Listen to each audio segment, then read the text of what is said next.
এই লেনদেনের স্বচ্ছতা না থাকার কারণে কি হচ্ছে, যখন কয়েকজন খুব ঘনিষ্ঠ বন্ধু তারা কি করলো, ব্যবসা শুরু করলো। শুরুতে চিন্তা করছে তারা যে ৩-৪ জন মিলে ব্যবসা শুরু করছে, এখন তারা যে কোনো চুক্তি করবে, কোনো ধরনের লিখে রাখবে কার অবস্থা কেমন হবে, কে সময় দিবে, কে কত টাকা দিবে, কার লভ্যাংশ কত হবে, সেই বিষয়টা লিখে রাখার প্রয়োজন মনে করে। এবং লিখতে গেলে মনে করে যে আমরা এত এত ঘনিষ্ঠ বন্ধু, আমরা যদি পরস্পর লিখতে হয় তাহলে আমার বন্ধুত্ব কি।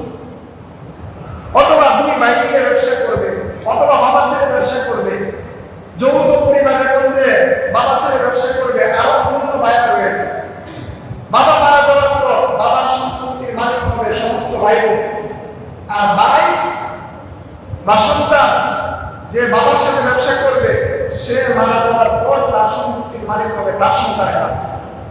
এখন যদি বাবা এবং ছেলে যৌথভাবে ব্যবসা করে এবং সেই ব্যবসার মধ্যে যদি স্পষ্টভাবে কে কত লভ্যাংশ পাবে, কার কত টাকা থাকবে সেটা যদি নির্দিষ্ট না হয়, তখন দেখা যায় যখন বাবা মারা যায় তখন সেই বিষয়টা ভাই ভাই ভাই ভাইয়ের মধ্যে ঝগড়া তৈরি হয়। কেন? শুরুতেই কিনা লেনদেনের স্বচ্ছতা নাই, লেনদেন কিনা স্বচ্ছতা নাই।